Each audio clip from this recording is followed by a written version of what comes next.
Bien, estamos en condiciones de seguir con nuestra jornada del día viernes. Un anuncio que tiene que ver con la posibilidad de sacarnos una foto grupal, con todo este hermoso grupo de gente que ha venido a esta lacustre zona. El tiempo nos está acompañando. Lo de ayer fue solamente un pequeño recordatorio de cómo es el sur de Chile, pero la bonanza del tiempo ha vuelto y nos va a permitir sacar una hermosa fotografía entonces en la terraza del hotel, en la terraza del Salón Il Nono, que fue donde inauguramos este congreso. Ello va a ser antes del almuerzo. El almuerzo va a comenzar estrictamente a la 1:00, no antes. Está prohibido el ingreso al salón antes de la 1:00, y entonces aprovecharemos esos 15 minutos que pudiéramos demorarnos en hacer la fotografía, reunir a la gente y sacar la foto, la oficial como aquellas otras que quisieran con sus respectivos teléfonos o cámaras. Y hecha esa foto, que después va a ser remitida a cada uno de ustedes por correo, supongo, pero como ya lo acabo de disponer, así será, pasaremos al almuerzo. Bien, voy a dejar entonces con ustedes en este segundo módulo de la mañana a la consejera técnica Olga de la Barra, quien se encargará de presentar a Francesco Carreta y a Fabiola Latrop, y a quien le dejo la palabra.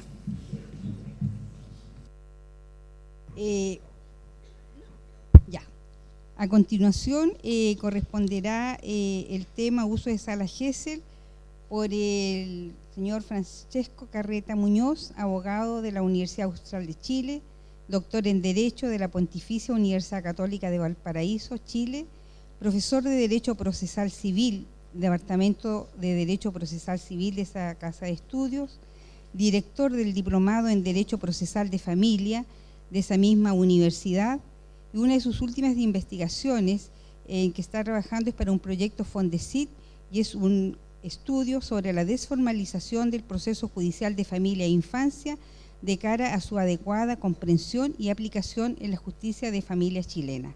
Actualmente se desempeña como juez de familia de Valparaíso. Lo dejo a continuación para que nos exponga sobre el tema que está...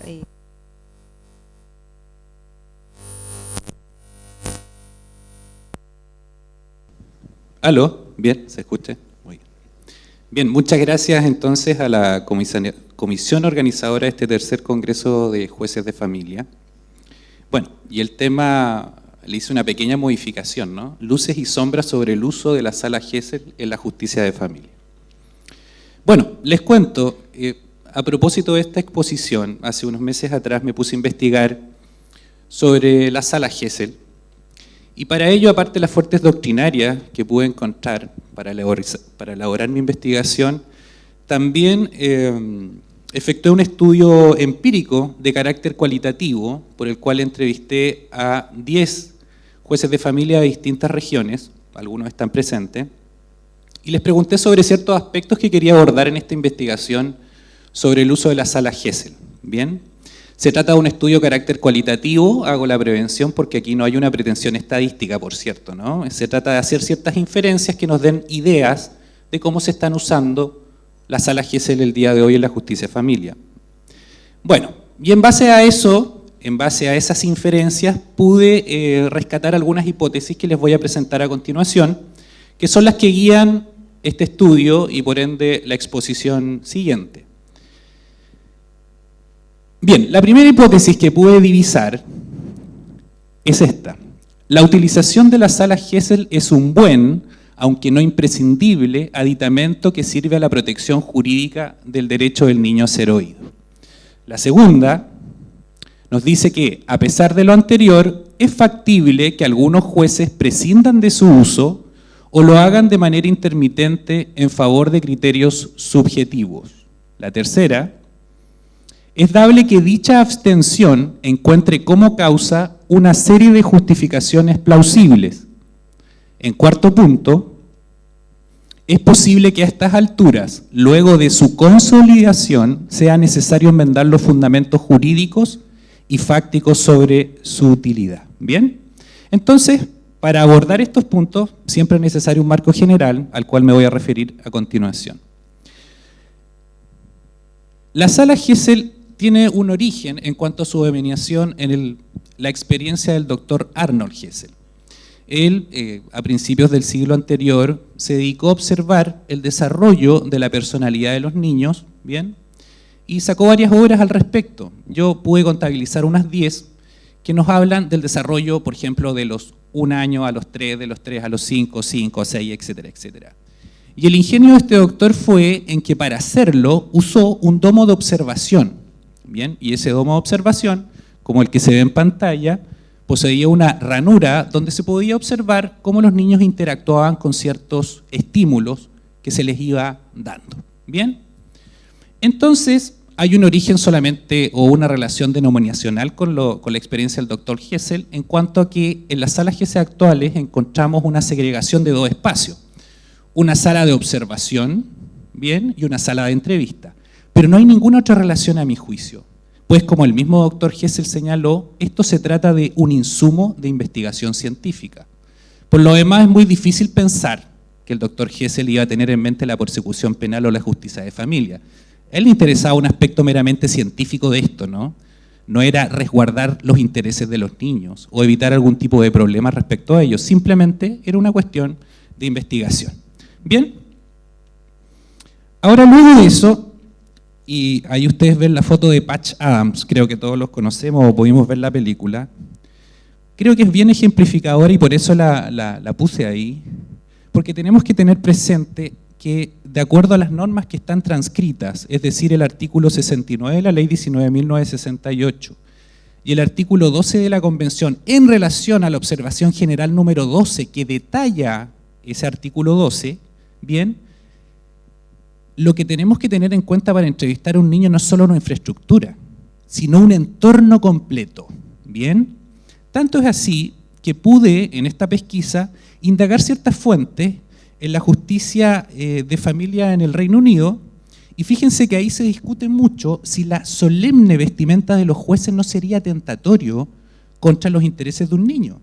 Es decir, en ese lugar, como parte del entorno, no solo se ve el tema de la sala, sino también, cosa que vamos a ver, cómo los jueces entrevistan a los niños y además cómo se visten. Me pareció muy interesante para relatar esto. No podemos perder de vista entonces que se trata de lograr un entorno general que evidentemente conlleva varios aspectos. Pero no es algo solo que se me ocurra a mí, sino que si vemos el artículo 12 de la Convención y la observación general sobre el particular, vamos a verlo de esa manera. Fijémonos, el artículo 12, en la parte con negrita, dice: no se podrá escuchar eficazmente a un niño cuando el entorno sea intimidatorio, hostil, insensible o adecuado para su edad. Nos damos cuenta que son cuestiones que se refieren, ¿no es cierto?, a aspectos subjetivos, más que una infraestructura. ¿Bien? Entonces, veamos a continuación, después de esta introducción breve y general, cuáles son los antecedentes que se tuvieron en Chile para la necesidad de su implementación en la justicia de familia.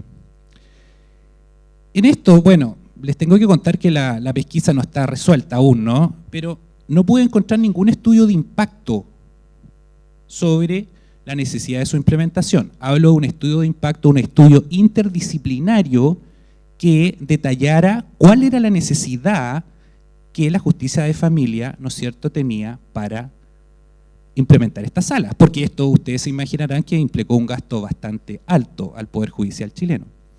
Entonces, podemos de alguna manera inferir, sí, cuál fue la necesidad de su origen. Uno sería, y este sería uno presunto, la impericia de los jueces. ¿Qué quiero decir con eso?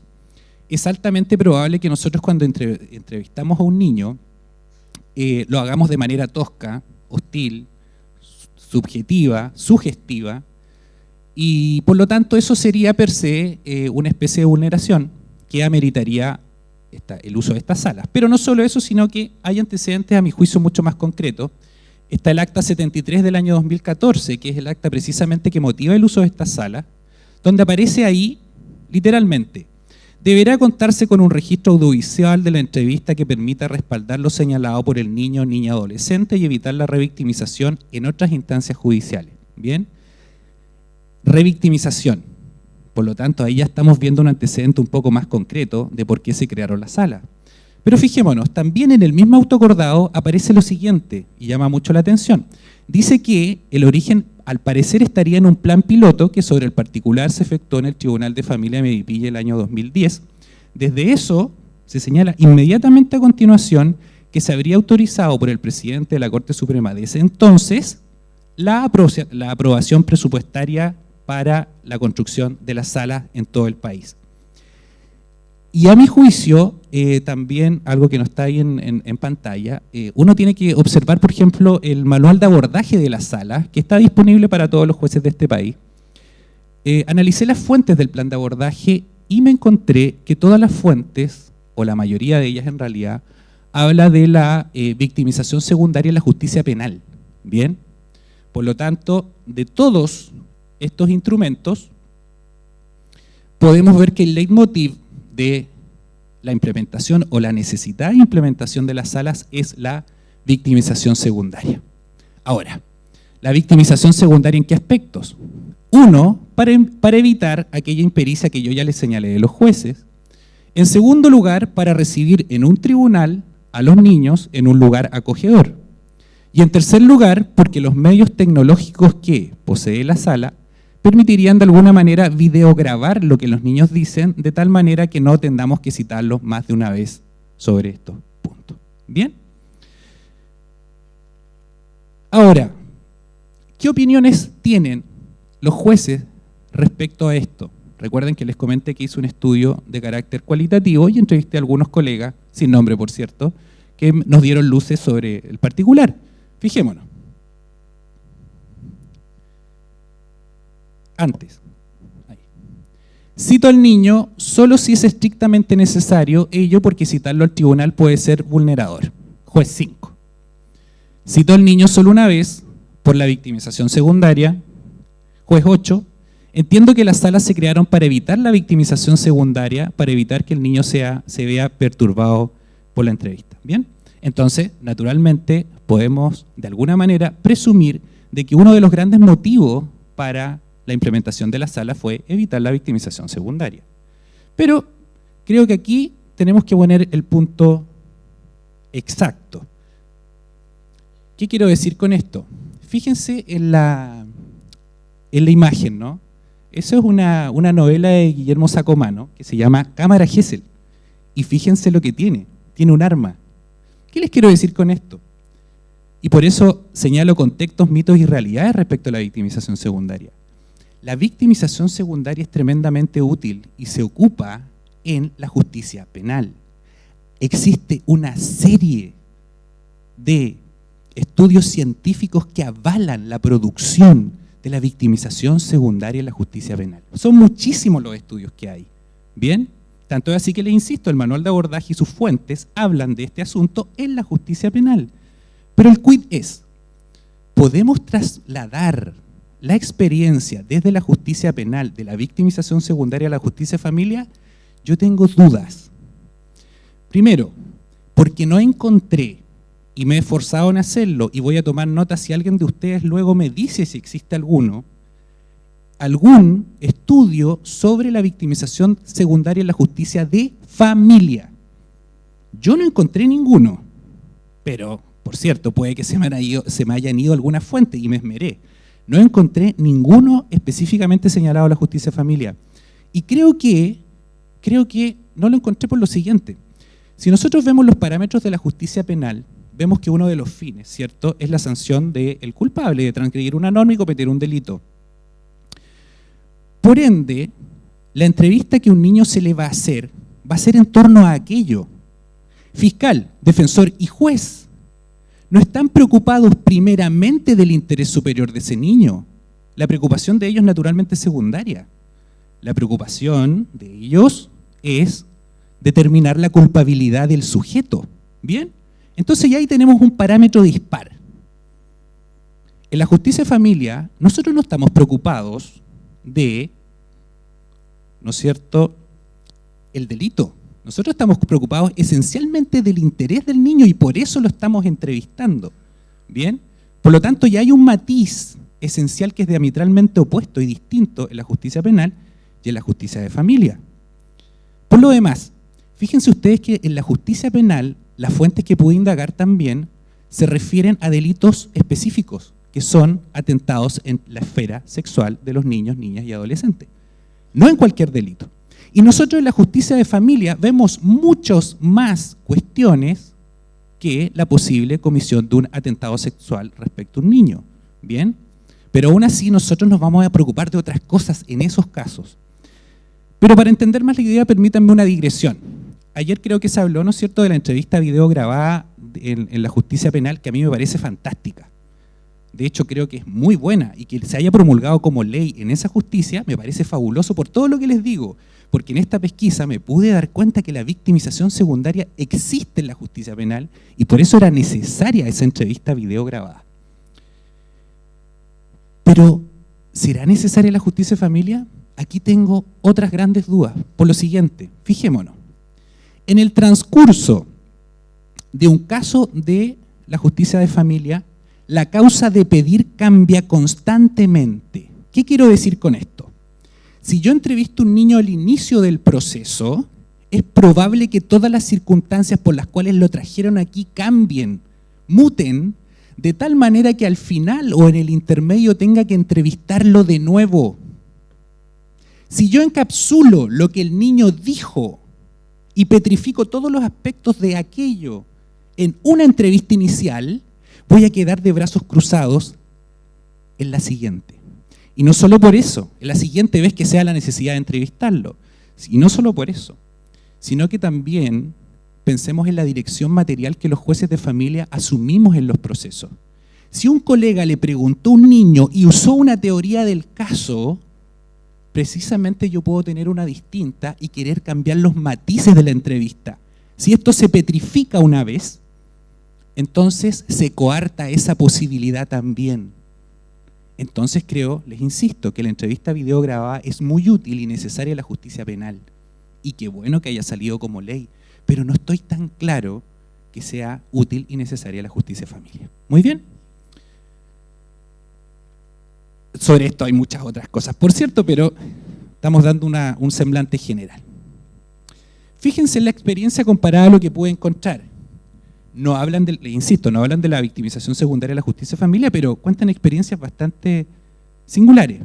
Una que es en Canadá, bien reciente, entre el año 2012 y 2013, nos dice que los niños, y esto es un estudio empírico, se le preguntó a una cantidad de niños qué pasaba cuando eran entrevistados en disputas de cuidado personal respecto a sus padres.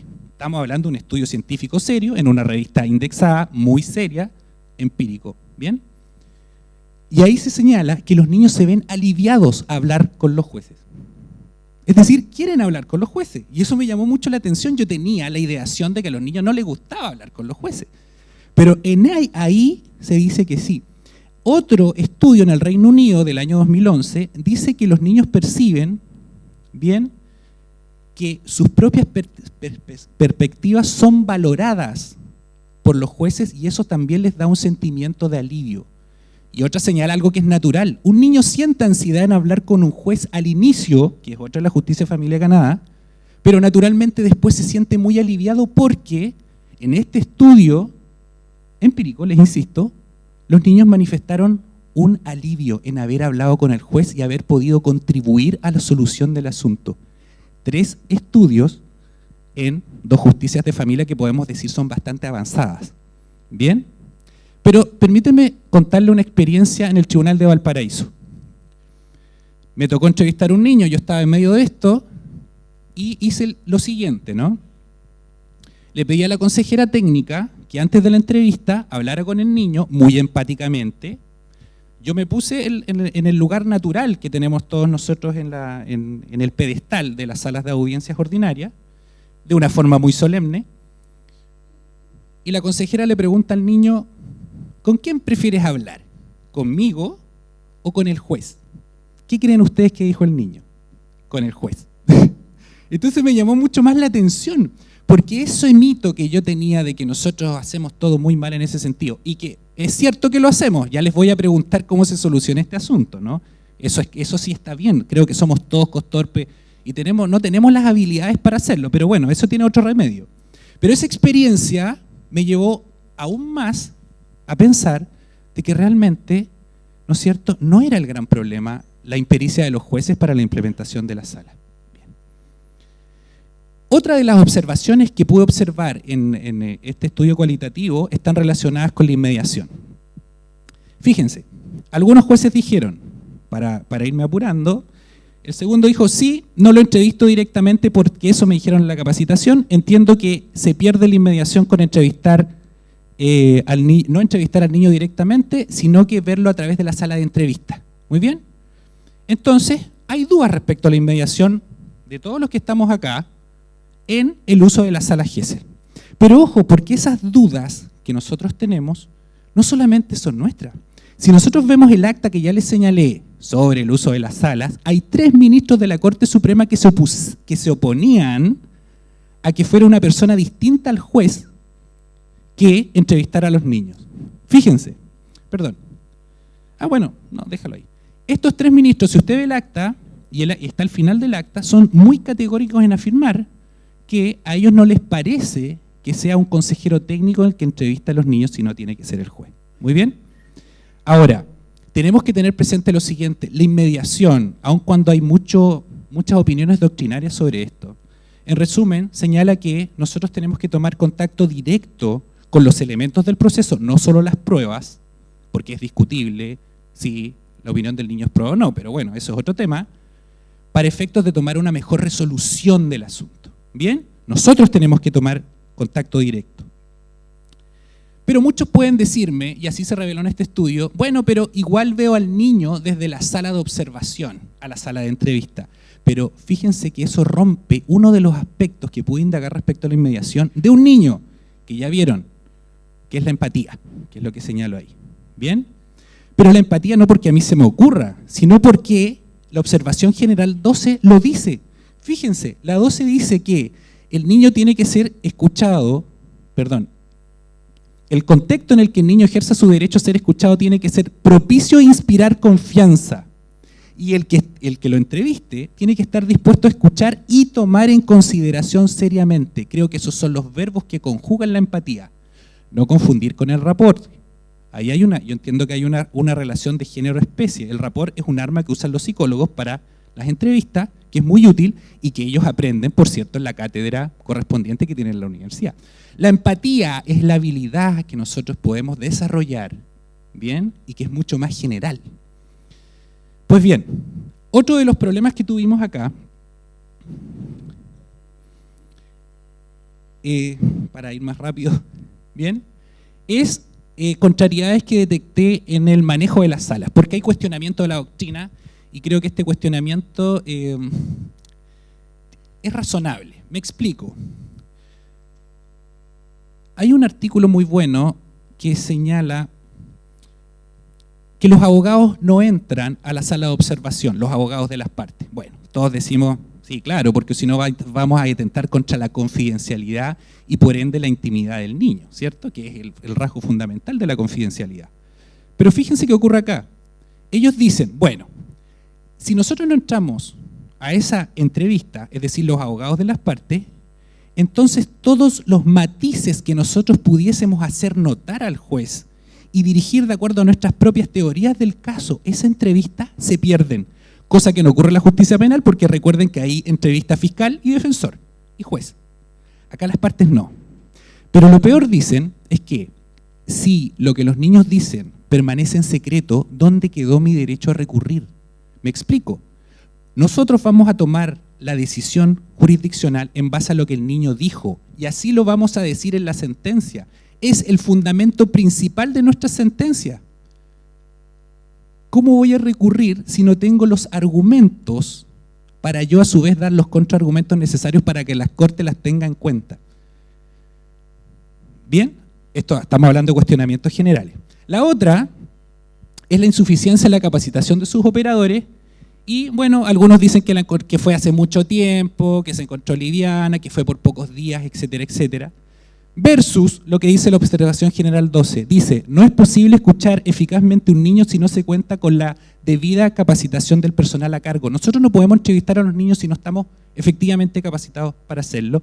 Y lo que algunos colegas, este es un estudio cualitativo, no es un quantum estadístico. Bien, hay inferencias de aquello que nosotros podemos pensar que está pasando. Bien, dicen que... Bien, entonces, por lo tanto, en base a todos estos cuestionamientos, nosotros tenemos que preguntarnos, ¿se está usando efectivamente la sala Gesell hoy en la justicia de familia? Algunas opiniones. No, porque me parece que no es adecuado, porque es para efectos terapéuticos y no estoy obligada a entrar. No hay inmediación con el juez. Poco, porque la usamos en las causas complejas. En ciertos casos, cuando se trata de un caso que genera seguimiento, en otros la mayoría la uso en las salas ordinarias de audiencia. La usamos en pocas ocasiones, la mayoría de las veces hacemos entrevistas en las salas ordinarias de audiencia. Todo esto a mí me lleva a una pregunta. ¿Por qué han de usarse las salas Gesell? Si tenemos tantos cuestionamientos, digamos, ¿no? O si hay, de acuerdo a lo que les he podido señalar, todas estas cosas que al fin y al cabo llevan a muchos a no usarla. Les insisto, yo no sé si la mayoría de los jueces la está usando o no, pero presumo que muchos de nosotros no lo estamos haciendo. ¿Bien? Entonces, aquí viene el tema. Yo creo que el punto, la pregunta es de alternativas.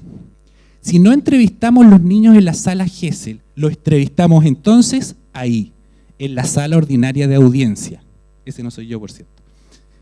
No lo entrevistamos en la sala ordinaria de audiencia. Y ahí tenemos un problema. Y un problema grave. ¿Por qué? Porque si no entrevistamos al niño aquí, que es el lugar adecuado, infringimos dos imperativos legales y finalmente la Constitución. Tenemos que entrevistar al niño en la sala Gesell. Esa es la conclusión. Pero ojo, ¿por qué? Porque dice claramente el artículo 12 de la Convención, en relación a la observación general, que no podemos entrevistar al niño en un lugar intimidatorio, hostil, insensible o inadecuado para su edad. Y peor, el artículo 69 de la ley 19.968 lo dice, en un ambiente adecuado. Creo que una sala de audiencia no es un ambiente adecuado. Desde ya, la ubicación de los distintos estamentos físicos presentes ahí es intimidatorio. Un juez está en un pedestal porque es una figura solemne de autoridad. Entonces, si yo entrevisto a un niño desde ese pedestal, no cumplo con la Constitución y con la ley. Pues bien, ¿qué hacemos? Porque nos metemos en un problema, ¿no? Creo yo que tenemos que empezar a usarla, pero en base a algunos ajustes. Y estos serían, de acuerdo a lo que les dije. Primero, tenemos que definir el uso de criterios generales para hacerlo. Definir el agendamiento, que el agendamiento no sea parte de las metas de gestión. Definir claramente, ¿no es cierto?, que todos los tribunales tengamos un mismo estamento y estatuto, cosa de que los abogados también, para no infringir la igualdad ante la ley, puedan saber perfectamente cómo esto se hace en cada tribunal, porque lo que pasa también hoy en día es que cada tribunal implementa sus propios usos. Y eso creo yo que no está bien, ¿ok? Entonces, usos de criterios generales. ¿A través de qué? Plan anual de trabajo. No está en el plan anual de trabajo, modifiquemos el plan anual de trabajo, por ejemplo. Pero bueno, ahí se plantean muchas ideas. Segundo, hay que perder el miedo con la victimización. Creo que un niño en justicia de familia, mientras no encuentre o no exista un estudio serio e interdisciplinario sobre ella en la justicia de familia y no la mera intuición de lo que a nosotros nos parece, si yo tengo la necesidad de entrevistar a un niño en una segunda oportunidad porque veo que las causas han cambiado, lo tengo que llamar y tengo que hablar con él antes de. Ahora, ¿dónde? En la sala Gesell. ¿Pero de qué manera? Me preguntaron ustedes. Muy simple, el giro se tiene que hacer así. El juez tiene que pasar a la sala de entrevista. El consejero tiene que pasar a la sala de observación. El juez tiene que tener el sonoprompter y el consejero dirigir al juez a través del sonoprompter en la sala de observación. Cumplimos así con la inmediación. Pero para que eso ocurra y sea fantástico, ¿te parece un llamado gremial a esto, no? Pero no lo es. Necesitamos capacitación efectiva, todos los operadores de los tribunales de familia, en forma permanente. No las capacitaciones buenas que pueden ser, o como ustedes las quieran denominar, que se hacen, que son lamentablemente aisladas, no orgánicas. Creo que deberíamos capacitarnos seriamente todos los jueces y operadores para el uso de la sala, pero sí las tenemos que usar. En conclusión, y con esto cierro, no obstante todos los cuestionamientos que puedan existir sobre ellas en este momento, respecto a su origen, etcétera, etcétera, las salas protegen efectivamente el derecho del niño a ser oído de acuerdo a la Constitución y la ley. Bien, Si escuchamos actualmente a los niños en las salas ordinarias de audiencia, no cumplimos con la Constitución y la ley. Un silogismo lógico bastante simple, pero que es revelador de lo que le estoy señalando. Que necesitamos hacer el giro que les señalé y capacitación al 100% de los jueces. Muchas gracias, eso es todo.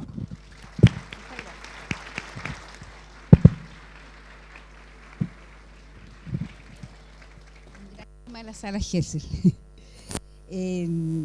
A continuación expondrá su tema.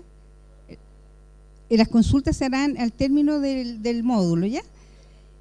A continuación, entonces, la señora Fabiola Latrop Gómez, licenciada en Ciencias Jurídicas y Sociales de la Universidad de Chile, abogada, doctorada en Derecho de la Universidad de Salamanca, profesora asociada de la carrera ordinaria de Derecho Civil de la Universidad de Chile, subdirectora del Departamento de Derecho Privado de la Facultad de Derecho de la Universidad de Chile, coordinadora académica del Magíster y del Diplomado en Derecho de Familia y de la Infancia y miembro del Comité Académico del Programa de Doctorado en Derecho de la mencionada facultad, profesora visitante de London University Queen Mary College, docente pregrado y posgrado en Derecho de Familia, docente Academia Judicial, investigadora Fondesit en Derecho de Familia e Infancia, consultora UNICEF Chile y asesora del Ministerio de Desarrollo Social en la Agenda Legislativa de Infancia.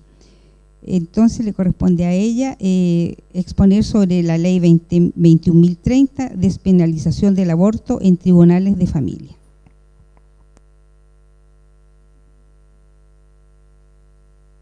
Ahí sí. Bueno, muy buenas tardes, buenos días, ya no sé. Muchas gracias por estar acá, muchas gracias por la invitación a los organizadores, a las organizadoras. Yo les voy a hablar de un tema polémico, les voy a hablar de aborto, no les voy a hablar de objeción de conciencia, que quizás podría ser más polémico, vamos a hablar de autonomía de los niños, de las niñas, de las adolescentes en el ámbito sanitario y en el ejercicio de sus derechos sexuales, reproductivos y no reproductivos. El objeto de esta presentación es delimitar la competencia de los tribunales de familia a la luz de la ley IVE, la Ley de Interrupción Voluntaria del Embarazo, que como ustedes saben despenaliza el aborto en 3 causales: riesgo vital de la madre, inviabilidad del feto y la violación. El debate de fondo que en el fondo me trae acá es el ejercicio de los derechos sexuales y reproductivos por parte de menores de edad. Ese es el debate de fondo que puede ser útil, extrapolable a otras situaciones, ¿no?, que ustedes deben resolver o en el ejercicio de su profesión. La pregunta específica que quiero resolver en estos minutos es cuál es la función del tribunal con competencia en materias de familia en los casos de constatación de ocurrencia de la causal y en los casos de autorización sustitutiva para la niña que desea interrumpir su embarazo. Dejo fuera a las mujeres con discapacidad porque hay aquí una falencia estructural de nuestro sistema jurídico que tiene que ver con la necesidad urgente de revisar las categorías de capacidad jurídica. Solo por esa razón, y espero poder hacerlo en el espacio de las preguntas, es que no me voy a referir a las mujeres con discapacidad. El camino para llegar a esta respuesta va a ser el siguiente. Voy a mencionar cuál es el tratamiento de la ley IVE, de la Ley de Interrupción Voluntaria del Embarazo en materia de adolescentes y de niñas. Luego voy a plantear algunas interrogantes de esta regulación. Luego voy a contarles un caso, se han producido ya varios casos sobre esta cuestión, pero les voy a contar uno. Y luego voy a volver a la pregunta inicial, ¿no?, un poco para resolver a la luz del derecho comparado, estándares internacionales, y ya después finalizamos con las conclusiones.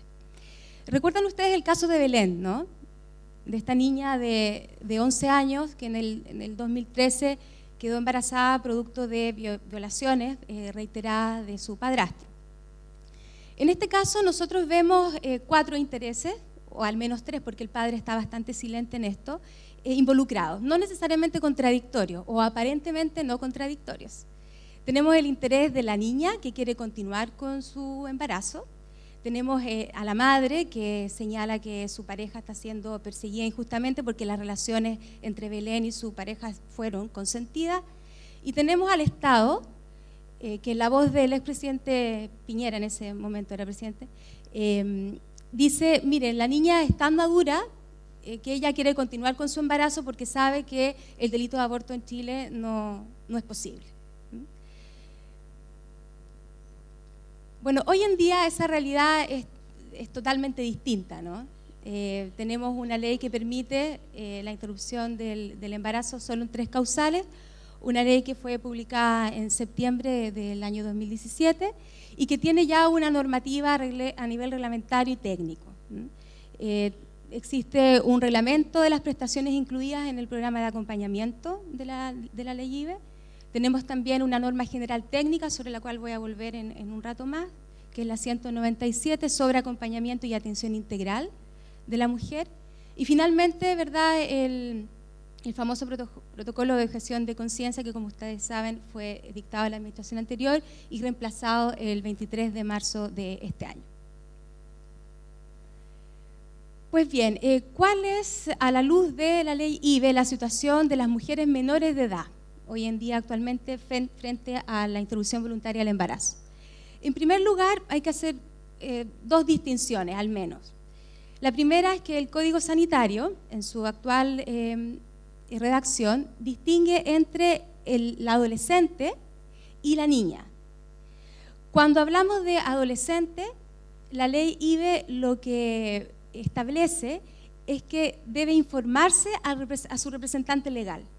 Y cuando se trata de la niña, habla de obtener la autorización del representante legal. Son 2 hipótesis bastante distintas, como ustedes pueden ver. Además, el Código Sanitario distingue entre niña y mujer mayor de 14 años a efectos de determinar el número de semanas máximo de embarazo que se permiten en el caso de una causal específica de interrupción voluntaria del embarazo, que es la de violación. Y acá tenemos que la niña puede abortar, y esto es importante para el caso que les voy a contar después, hasta el momento en que tiene 14 semanas, ¿verdad? No después, de embarazo. Y está la mujer mayor de 14 años, o sea, del adolescente, ¿verdad?, en adelante, que lo puede hacer cuando tiene 12. Y esto es importante, fíjense ustedes, porque si uno analiza las estadísticas, el 66% de los embarazos por violación corresponden a adolescentes. Ese es el espectro que más interesa desde el punto de vista numérico. El 12% de estos embarazos son de menores de 14 años, o sea, sí importa, ¿verdad?, detenerse en la situación de las niñas. El 7% son de menores de 12. Y el 92% de estos casos corresponde a delitos de violación que se cometen en el contexto familiar. Estos son datos que fueron expuestos por la doctora Uneus durante la discusión de la constitucionalidad, ¿verdad?, de la ley IVE. Veamos entonces cuál es la situación de las adolescentes. La ley obliga, como les decía, a comunicarle la decisión del adolescente al representante legal, pero existe la posibilidad de no comunicar esa voluntad. Esto está en coincidencia con la ley del año 2010, esta de anticoncepción, ¿no?, de materia de fertilidad, que en el fondo solo la niña, en el caso de que la niña menor de 14 años quiera acceder al mecanismo anticonceptivo, se le comunica a los padres. La de mayor de 14 años tiene mayor autonomía a efectos legales. Entonces no se comunica si a juicio del equipo de salud existen antecedentes que hagan deducir razonablemente que proporcionar esta información podría generar un riesgo grave de maltrato físico, psíquico, coacción, abandono, desarraigo u otras acciones o omisiones que vulneren la integridad de esta adolescente. Y en este caso, la ley señala que debe ser informado el adulto familiar que el adolescente indique y, en caso de no haberlo, el adulto responsable que ella señale. Y aquí viene la importancia a efectos de la competencia de tribunales de familia, porque en este caso el jefe del establecimiento hospitalario de la clínica particular debe informar al tribunal a efectos de adoptar la medida de protección que corresponde.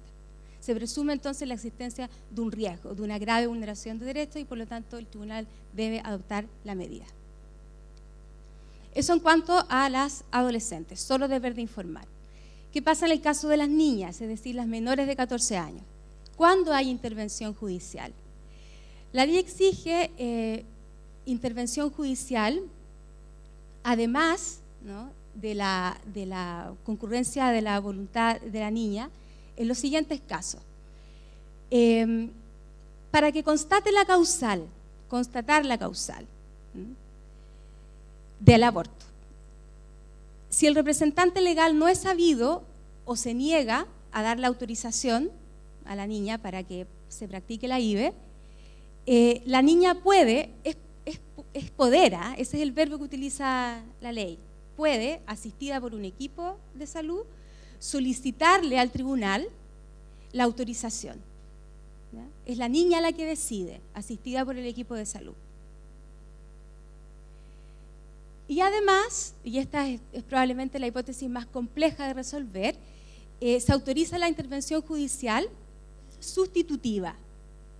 ¿Qué quiere decir esto? Que cuando a juicio del médico existan antecedentes para estimar que solicitar la autorización al representante legal de la niña podría generar este riesgo grave que ya les comenté, debe entonces dirigirse al juez.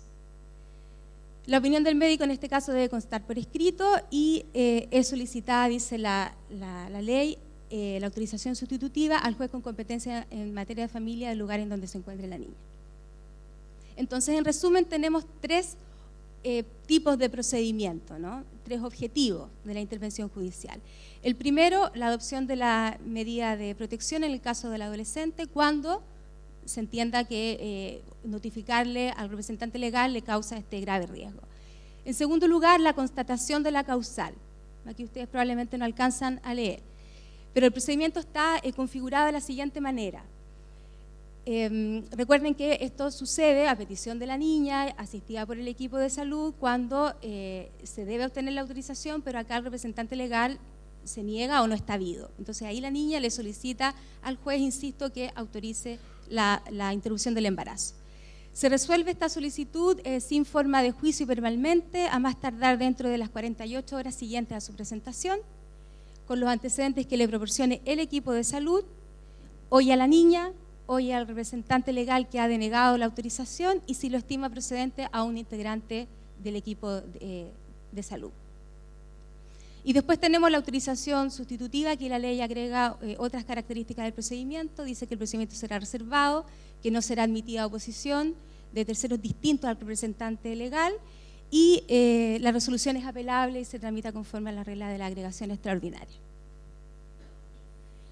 Bueno, algunas de las interrogantes que se han planteado en algunas instancias, en algunas reuniones, en algunas capacitaciones, son las siguientes. En general, en cuanto, ¿verdad?, a la regulación de la ley respecto de menores de edad. ¿Qué se entiende por adulto familiar y adulto responsable? En primer lugar, son categorías, ¿verdad?, que no están definidas en la ley y que, por lo tanto, la jurisprudencia deberá ir llenando. Hay una pregunta muy interesante desde el punto de vista de la corresponsabilidad parental, ¿no? Y es que, ¿qué ocurre si ambos son representantes legales?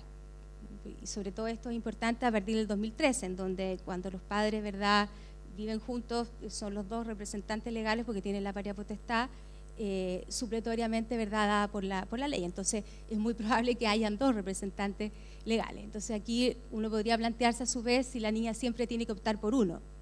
La ley dice que debe señalar a uno, pero ¿qué pasa si la niña quiere señalar a ambos? Probablemente el legislador acá se anticipó a la situación de conflicto, ¿no?, en que un representante legal autorice y el otro no. ¿Qué ocurre si la niña, porque esta otra hipótesis que puede plantearse, que no lo dice la ley, sino la norma técnica, esta que les mencionaba al inicio, si la niña quiere continuar con el embarazo y el representante es el que no quiere? Bueno, acá la norma técnica, no la ley, dice que se respeta la voluntad de la niña. Y esto es importante, porque destaca, subraya el hecho de que lo que prima siempre es la voluntad de la niña. ¿Cuándo se entiende que el representante legal no es habido? También lo señala la norma técnica.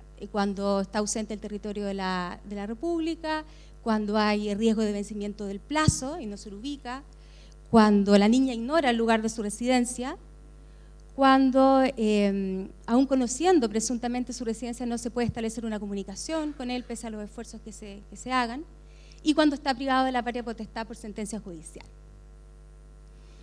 Bien, ¿qué significa, y esta ya la última de estas interrogantes, constatar la causal?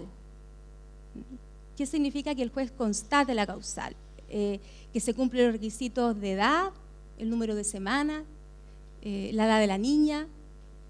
¿Qué significa constatar la causal?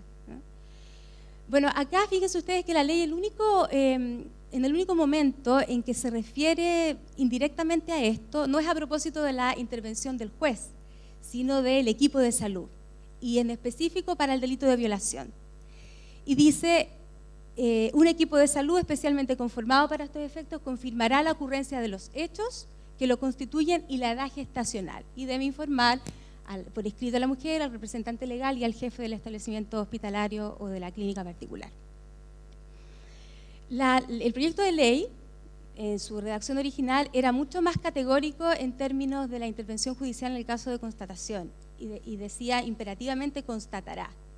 Y cuando la Corte Suprema tuvo que informar este texto, señaló que los jueces no eran, en el fondo, autoridades administrativas, que los jueces estaban para pronunciarse sobre el fondo de las cuestiones y que no era solamente verificar el número de semanas, ¿verdad?, y los requisitos, el cumplimiento de los requisitos legales, que no eran autoridad administrativa.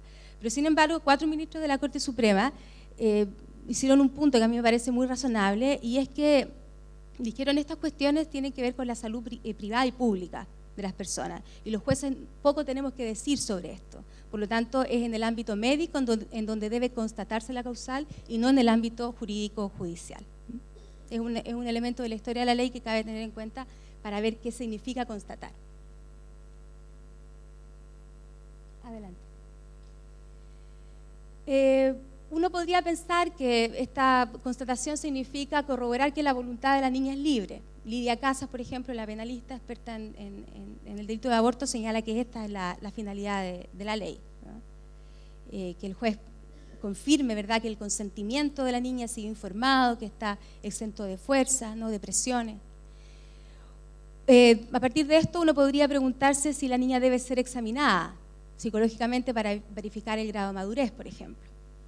Si se debe derivar a un DAM, si se debe nombrar un curador ad litem. ¿Qué ocurre si se detecta, esta otra cuestión importante, si se detecta el delito de violación, no, o sea, si en el fondo llega al tribunal, pero no porque está derivada por un equipo de salud, sino que se detecta la violación en un contexto de un procedimiento de protección, por ejemplo, de derecho?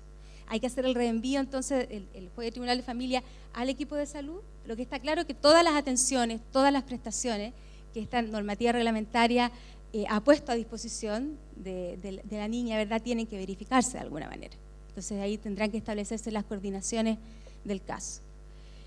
¿Qué pasa, verdad, cuando no haya equipo de salud disponible que ayude a la niña? Esto está pasando, ustedes saben, porque la ley permite la objeción tanto individual como institucional de conciencia. Adelante, por favor. Ahí está bien, gracias. En términos procedimentales también hay cuestiones que se están discutiendo. ¿Se aplica un procedimiento ordinario simplificado? Al parecer sí. La sentencia es apelable, lo dice el Código Sanitario, no se establece un plazo, por lo tanto se está entendiendo, ¿verdad?, que son 10 días hábiles. ¿En qué efecto se concede? En el solo efecto devolutivo, que sería la regla general de la Ley de Tribunales de Familia, ¿verdad?, o es aplicable la regla de SPC de ambos efectos. Y en cuanto a la tramitación, a mí una magistrada tuvo la gentileza de enviarme una propuesta, adelante por favor, muy breve de tramitación. Ella señala que se tiene que aperturar una causa POV, o sea, de protección o voluntaria, ¿verdad? Debe proveerse el mismo día de su ingreso, debe fijarse una audiencia para el día hábil siguiente. Si se encuentran en dependencia del tribunal, tanto la niña, el profesional del equipo de salud y el representante legal que se niega, se resolverá inmediatamente en audiencia no programada. En caso contrario, deben ser citadas a audiencia el día hábil siguiente, y si las solicitudes, según este protocolo, fueran presentadas durante el fin de semana, deben ser comunicadas al teléfono de turno. Se está trabajando, de hecho, en algunos modelos, ¿no?, de resoluciones, tanto que abogan o no por la autorización sustitutiva. Bueno, aquí está el caso que les quería comentar, un poco para que apliquemos, ¿verdad?, lo que hemos comentado hasta ahora. Este es el caso de una niña de 13 años, respecto de la cual se presenta a través de una medida de protección al Tribunal de Familia una solicitud médica de un servicio de obstetricia para la autorización de la interrupción del embarazo. El 7 de febrero de este año se certifica que la niña tiene 13 años y 5 meses y que es ella la que solicita la interrupción del embarazo ante el equipo de salud del centro hospitalario. Los padres de esta niña están con una orden de alejamiento porque el padre habría violado en reiteradas ocasiones a la niña.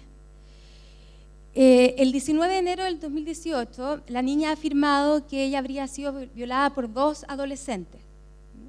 Y además manifiesta que ella ha consentido en otras ocasiones relaciones sexuales con estos adolescentes.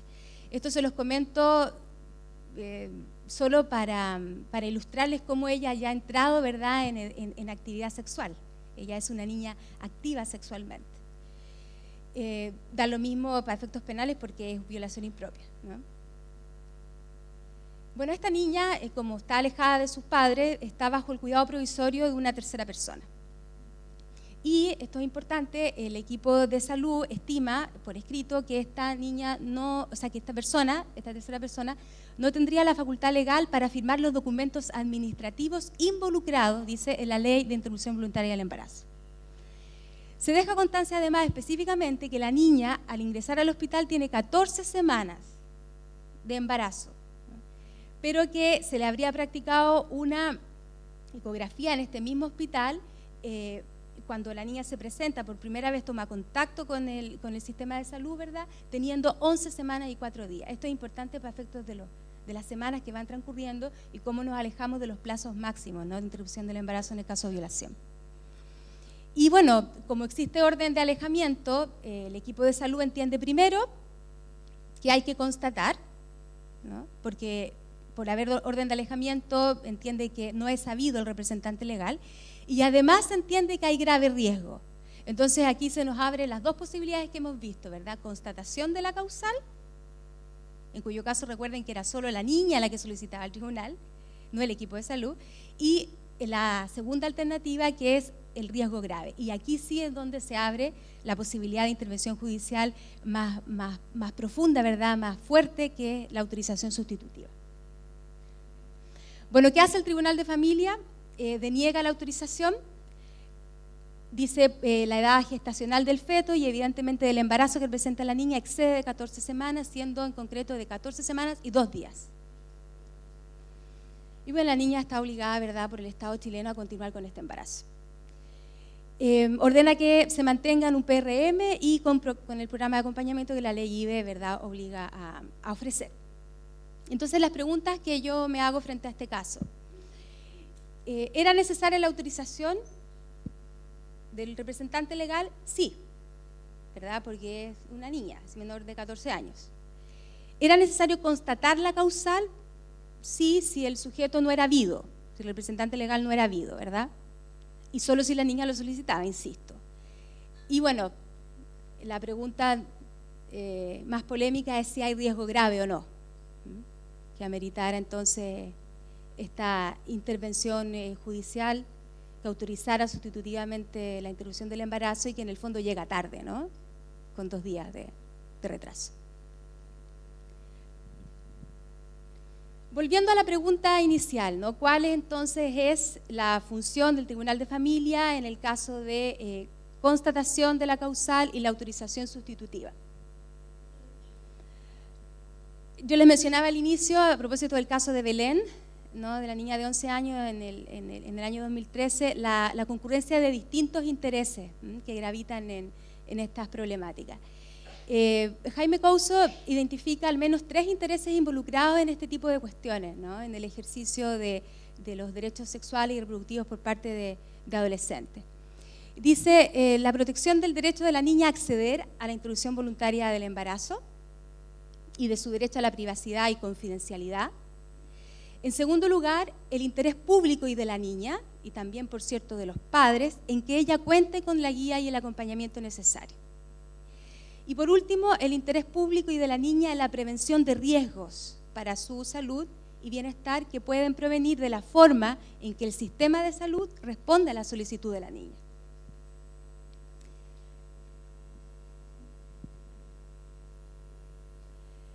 ¿Cómo decidir, verdad, sobre la interrupción voluntaria del embarazo conjugando estos distintos intereses? ¿Quién decide y quién protege, quién cautela, quién respeta esa decisión en casos de interrupción voluntaria del embarazo, específicamente? Acá el derecho comparado da al menos 5 soluciones. En primer lugar, una alternativa sería negar competencia autónoma a la niña o al adolescente. Esto quiere decir, ¿verdad?, que no puede abortar si es que no cuenta con el consentimiento de los padres. Y esta es la solución española, pero no de siempre, sino del 2015 en adelante para toda menor de 18 años.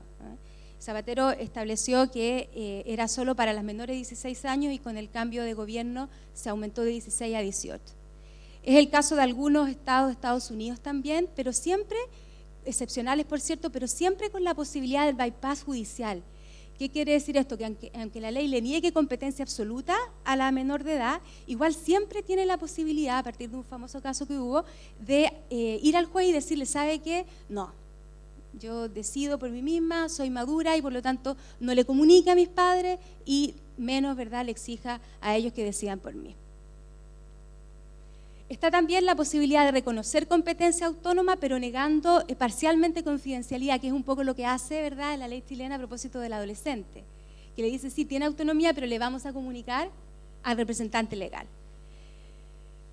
Está también la posibilidad de reconocer competencia autónoma y confidencialidad, pero siempre que el médico lo avale, siempre que el médico considere madura a la niña. Y este es el caso, a mí uno de los modelos que más me gusta, que es la regla general en Inglaterra, por ejemplo, ¿no? A partir de un famoso caso también relacionado con la interrupción del embarazo de 1985. Y es también el caso de nuestros vecinos en Uruguay a partir de la ley de aborto, ¿verdad?, de este país del 2012. Después está el caso más extremo, que es reconocer competencia autónoma, total y confidencialidad sin excepción, que es la hipótesis de algunos estados de Estados Unidos y de Nueva Zelanda, a partir del 2004. Y después está el caso, ¿verdad?, que combina las reglas anteriores, en donde está ubicado Argentina y Austria y Alemania. En Argentina y Austria, por ejemplo, desde los 14 años deciden por sí mismas y bajo esa edad requieren autorización. Y en Alemania, las menores de edad con capacidad de consentir interrumpen sin consentimiento ni notificación, lo cual se presume a partir de los 16 años. ¿Cuáles son los estándares internacionales que nos ayudan a decidir, ¿no?, sobre esta pregunta? En primer lugar, hay que señalar que cuando el Comité de Derechos del Niño se ha pronunciado sobre la pregunta de si debe decidir que tiene la madurez y que por lo tanto, aunque sea menor de edad, puede acceder a la IVE, el médico o el juez, los estándares internacionales son desechar la alternativa de intervención judicial. Y se le da entonces aquí mucho más protagonismo a la intervención médica. Lo ha dicho desde el año 99, las observaciones finales a los informes que Austria presentó en esa época, ha dicho el requisito de recurrir al tribunal hará que los niños no busquen atención médica y sea perjudicial para su interés. Y acá el comité instó por primera vez a que se fijara una edad apropiada y estructuras de asesoramiento y tratamiento médico sin requerir el consentimiento de los padres. Y esto lo ha ido, por favor, repitiendo a lo largo de observaciones generales. A propósito de VIH y SIDA, por ejemplo, ha dicho que se debe resguardar la confidencialidad de los niños sin el consentimiento de los padres. Y recordemos que cuando habla de niños, la Convención habla de menores de 18 años, todo ser humano que no ha cumplido 18.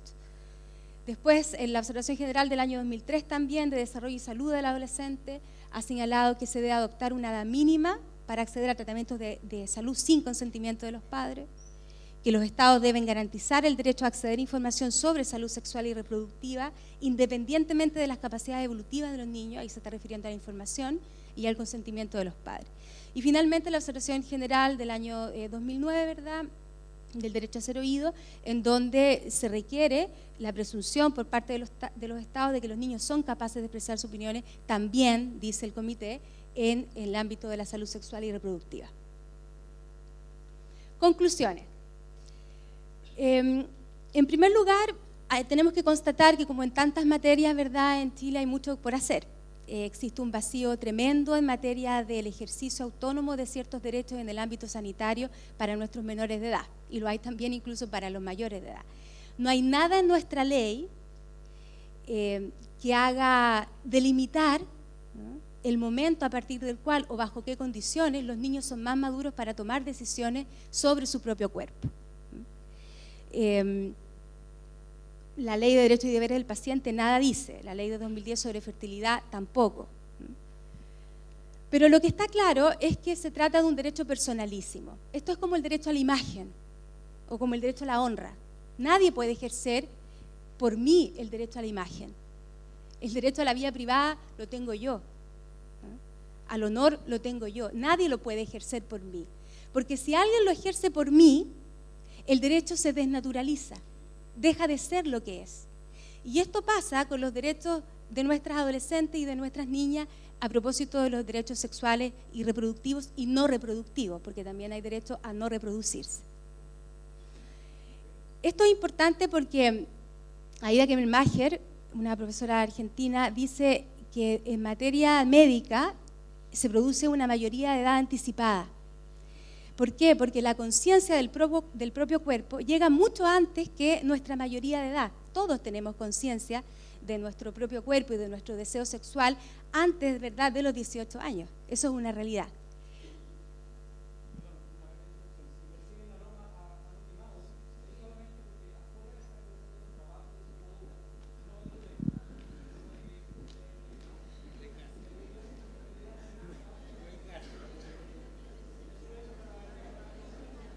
Yo ya lo estaba sintiendo, me estaba asustando.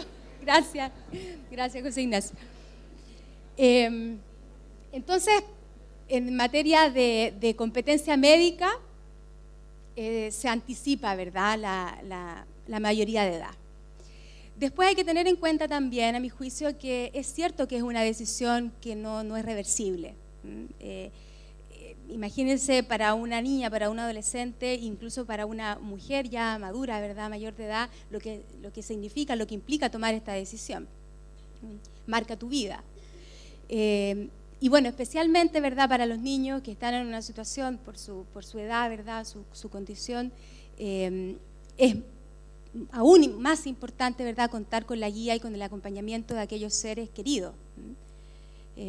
Aquellos seres que están para acompañarte, para guiarte, para dirigir.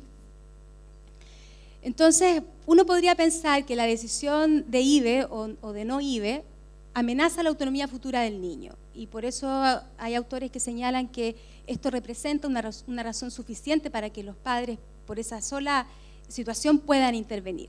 Pero también hay que preguntarse lo siguiente: ¿qué es lo que amenaza verdaderamente la autonomía de estos menores de edad? ¿La relación sexual consentida per se, ¿no?, o involucrarse en una relación sexual sin protección y sin servicios reproductivos adecuados? Lo cierto es que hay una tenue línea entre apoyar parentalmente la decisión de tu hija, la decisión de la persona que tienes a tu cargo, y de decidir en el fondo sobre la interrupción voluntaria del embarazo. Es muy difícil dar una opinión en este aspecto y guiar sin dejar ver cuál es la verdadera voluntad de uno, ¿no?, como padre o como madre. La notificación al representante legal puede dar cabida a una oposición entonces al hecho de la IVE, más que al reforzamiento del consentimiento informado, ¿no?, de la menor de edad. Uno podría incluso pensar que si la niña ya fue a preguntar sobre el mecanismo de anticoncepción, o si ya manifestó ante el equipo de salud su voluntad de interrumpir el embarazo, ya es madura por ello. Uno podría también pensar que si la niña no quiere que se le notifique a su representante legal, es porque no cuenta con la confianza de él. Por eso es que en el derecho comparado no solo existe la posibilidad de notificar o de obtener la autorización del representante legal, sino de otros adultos referentes para la menor de edad.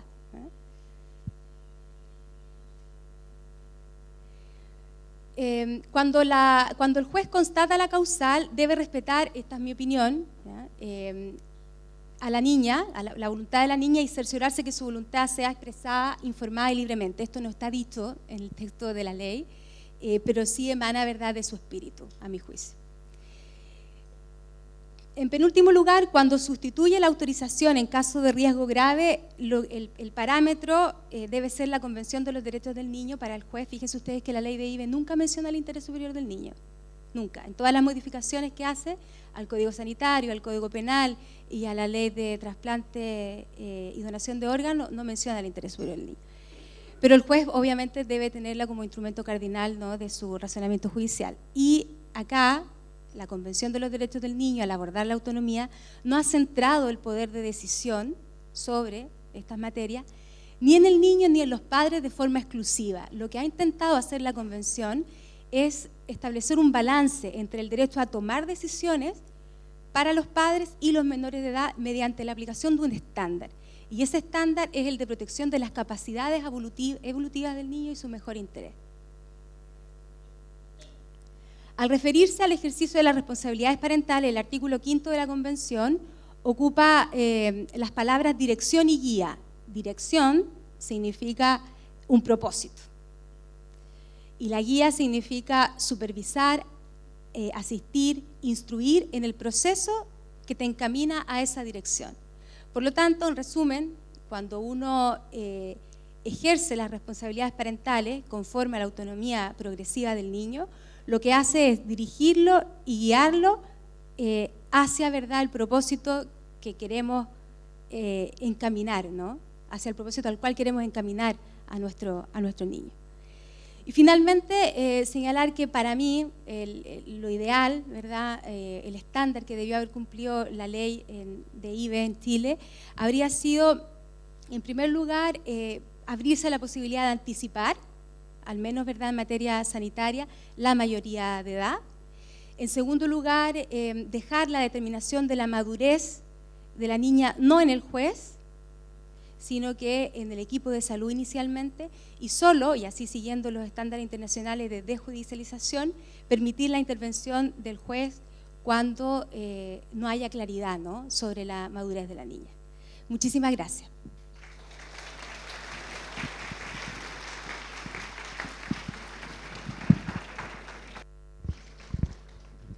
A continuación, se dará respuesta a las consultas que han hecho los participantes al juez Francesco Carreta Muñoz y posteriormente a la señora Fabiola Latrop.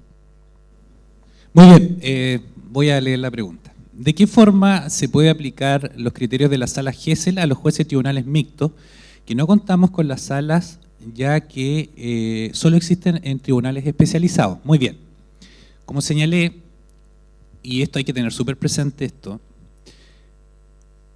ni la ley ni la convención hablan de salas Gesell, hablan de un entorno adecuado para un niño. Lo que pasa es que el Estado chileno, a mi juicio, aquí ha dado un salto, porque ha implementado salas que están por sobre, a mi juicio, el estándar internacional. No están bajo el estándar internacional. Es decir, y por eso les insisto, si no usamos las salas Gesell van a ser un elefante blanco tarde o temprano. Y eso es lo que hay que evitar. Estamos con salas de primer nivel. Ahora, ¿qué pasa con los tribunales mixtos? Como la sala Gesell no está establecida como norma legal, o que se use de esa manera, habilitar un espacio adecuado para entrevistar a un niño es súper simple. Yo fui juez aquí en Pucón, que es un tribunal mixto, y me acuerdo que hay muchas salas que uno puede habilitar, simplemente asemejándola lo más posible a un jardín infantil. Es más, muchos de los estándares internacionales que yo vi hablaban de jardines infantiles para efectos de implementación de lugares adecuados para entrevistas para niños. Y es más, creo que en las salas que actualmente existen, los jueces hemos echado mano a la imaginación haciendo ornamentaciones adecuadas. Eso es lo que se necesita. pero creo que lo realmente relevante es que el juez entreviste directamente al niño. Segunda pregunta. Dice, la convención establece que debe evitarse la hostilidad de la sala de audiencia, la crítica de los jueces, la falta de inmediación y la capacitación para el uso de salas Gesell. ¿Qué debemos priorizar entonces? ¿La buena entrevista o el contexto adecuado? A ver, aquí una quizás pequeña corrección. Creo que no lo dice la convención, sino la observación general. ¿Bien? Así que bueno, con esa corrección. Miren, si nosotros tenemos el ambiente adecuado y tenemos las salas Gesell actualmente, que a mi juicio lo son, y no tenemos capacitación, se vulnera el derecho del niño. Lo mismo al revés. Si tenemos una excelente capacitación permanente y constante de cómo entrevistar a un niño y no tenemos el lugar adecuado, se vulnera. ¿Qué quiero decir con esto? Hay que hacer una cosa sin dejar de hacer la otra. Ambas cosas se pueden hacer actualmente en todos los tribunales del país sin incurrir en grandes gastos. Tercera pregunta. Opinión sobre la posibilidad de entregar el registro de la entrevista de los niños en sala Gesell a los abogados para posibilitar un adecuado ejercicio del derecho a defensa y confrontando con informes periciales. Esto es bien complejo, la verdad, y lo pensé en base al estudio que les señalaba, que es del profesor Fuentes y García, ¿bien? Después me pueden preguntar específicamente cuál es, pero el punto es que, como les señalo, la confidencialidad, lo que protege es la intimidad de los niños. ¿Qué garantía tenemos después de que podamos entregarles estas grabaciones a los abogados? Lamentablemente creo que el día de hoy ninguna, y por varias razones. Por ejemplo, esto no está cubierto por el Código de Ética de los Abogados, sin perjuicio que, recordemos que la afiliación en Chile al colegio no es obligatoria. Entonces, ¿tenemos alguna garantía de que no se vaya a infringir la intimidad de los niños? No. Pero tenemos esta otra contracara que yo la encuentro compleja. Ahora hay que darle un poco de vuelta a qué se puede hacer.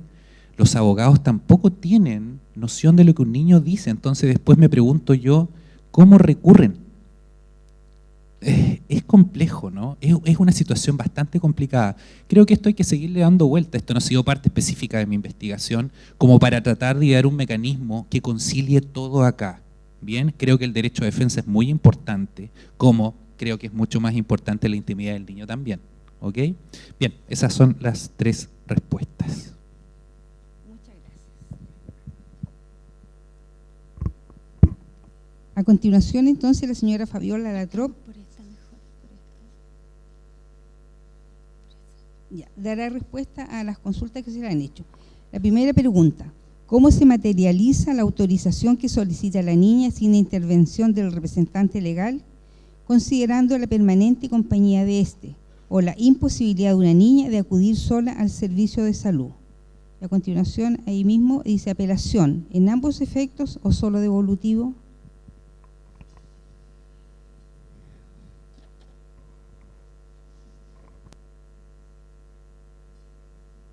Claro, ¿cómo se materializa la autorización que solicita la niña? Lo que la niña solicita, hablando de niña como menor de 14 años, es que se autorice la interrupción del embarazo cuando el representante legal no es habido o se niega, ¿no? Y dice, sin la intervención del representante legal, considerando la permanente compañía de éste o la imposibilidad de una niña de acudir sola al servicio de salud. Bueno, es que teóricamente la niña cuando llega al tribunal ya ha acudido, ¿no? Ha entrado en contacto con el equipo de salud. Y si no lo ha hecho y acude sola al tribunal, ¿esa sería la hipótesis? Sí. ¿Quién hizo la pregunta?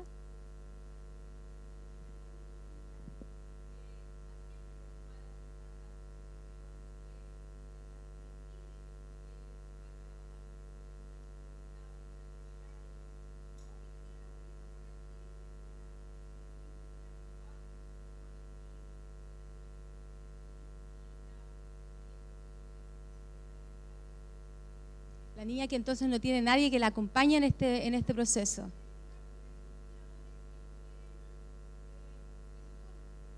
Ajá. Bueno, la ley es, en primer lugar, el mandato del juez, aunque no lo diga así de claro, es que la voluntad de la niña, y no es que aquí ella esté indecisa, ella tiene una voluntad, lo que pasa es que está un poco interferida, parece, ¿no? Es respetar lo que la niña haya decidido. en el fondo. Y solo se requiere, ¿verdad?, que se constate la causal cuando no es sabido, ¿no?, o cuando se niega.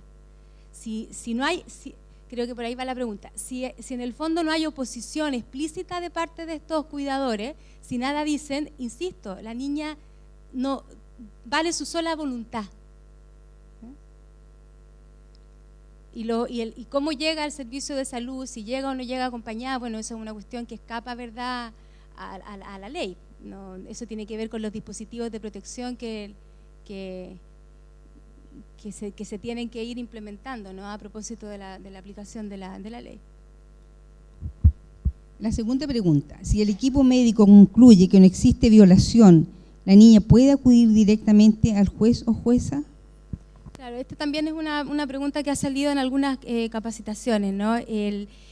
En estricto rigor, al juez, si por juez se refieren al juez de familia, no se le ha dado ninguna atribución, ninguna competencia como para determinar, ¿verdad?, contraviniendo la opinión del equipo médico, que sí hay violación. El mandato legal hacia el juez no es pronunciarse sobre si hubo o no hubo violación, ¿no? Es el cumplimiento, insisto, ¿no?, de aquellos requisitos legales una vez que ya se verifica la causal. El juez solo constata la existencia de la causal. No hay un pronunciamiento de fondo, ¿verdad?, sobre si se debe o no practicar el aborto. Insisto, el mandato del legislador es proteger la voluntad de la niña, ¿no?, y pronunciarse sobre la autorización sustitutiva en aquellos casos en que deba hacerlo, que son por lo demás bastante estrictos, no obstante lo que podamos pensar, ¿no? Fíjense ustedes los verbos y los adjetivos que ocupa el legislador: el riesgo grave, ¿no?, el menoscabo, la coacción. No son cualquiera hipótesis de intervención. Entonces, claro, si puede acudir directamente al juez, podrá hacerlo, ¿verdad? Todos los niños tienen derecho a la participación y al acceso a la justicia expedito. No sé si el Tribunal de Familia podrá, vía IVE, ¿no?, vía ley IVE, solucionar esto. Tendrá que aperturar otra causa, resolverlo de otra manera, pero la ley sobre esto no se pronuncia. No es competencia del juez pronunciarse sobre la existencia del aborto, no, eso en ningún caso. O sea, la existencia, perdón, de la violación y que amerite el aborto, no. La tercera pregunta: ¿cómo se corresponde el interés superior del niño frente a una decisión de una niña que aún está dañada por una agresión sexual? Si el juez constata que su voluntad está interferida por el trauma de la violación. Bueno, también es una pregunta que escapa, ¿verdad?, a lo que los jueces muchas veces pueden hacer, sobre todo en un plazo tan corto de 48 horas. El éxito de la ley va a estar en gran medida dado por los mecanismos, los dispositivos de protección que se implementen. Este es una revictimización, una victimización secundaria en casos de delitos muy frecuentes. Mucho se discute sobre si la voluntad de la niña de interrumpir o no el embarazo cuando ha sido agredida sexualmente es verdaderamente libre o no, porque está teñida, ¿verdad?, de una serie de emociones, de sentimientos, de traumas, ¿no?, que están ahí a flor de piel. Y es por eso que la ley, y en concordancia con la Ley de Derechos y Deberes del Paciente, también es bastante estricta en cuanto al acompañamiento, ¿no?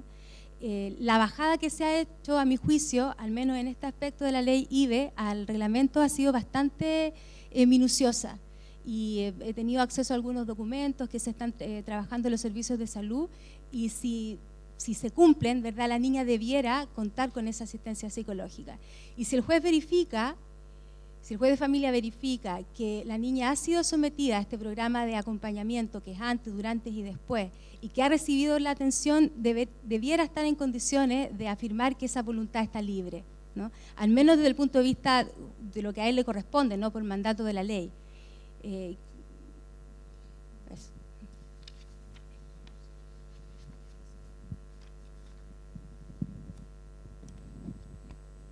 Las consultas que se hicieron a los expositores, y yo les solicito un caluroso aplauso porque creo que los temas han sido muy interesantes.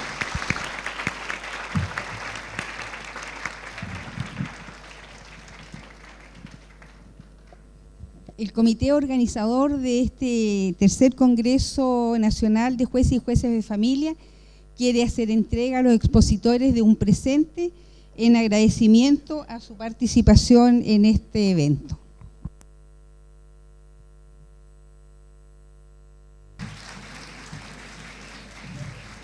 Para que todos lo sepan, tiene que ver el presente con el símbolo del Congreso, que es la araucaria, con los brazos de niños hacia el cielo. Bien, muchas gracias. Bien, antes de que se retiren, debo entonces recordar que a las 12:45 nos reunimos en la terraza del hotel hacia el lago. Hay un sol esplendoroso que nos está esperando para sacar la foto, luego se pone a llover. Tenemos todo coordinado, hasta el tiempo está coordinado. Y luego el ingreso al almuerzo, como les dije, con su respectiva credencial, es como el boarding pass para poder acceder a ese vuelo. ¿Qué otra cosa más? No, eso por ahora en términos de noticias contingentes. Que estén muy bien.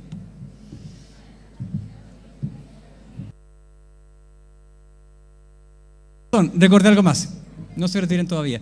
Quienes estén interesados entonces en el menú del día sábado, debo hacer esta comunicación, el descuento que nos ofrece el hotel es de un valor de 15.400 pesos por persona, por el menú en ese buffet.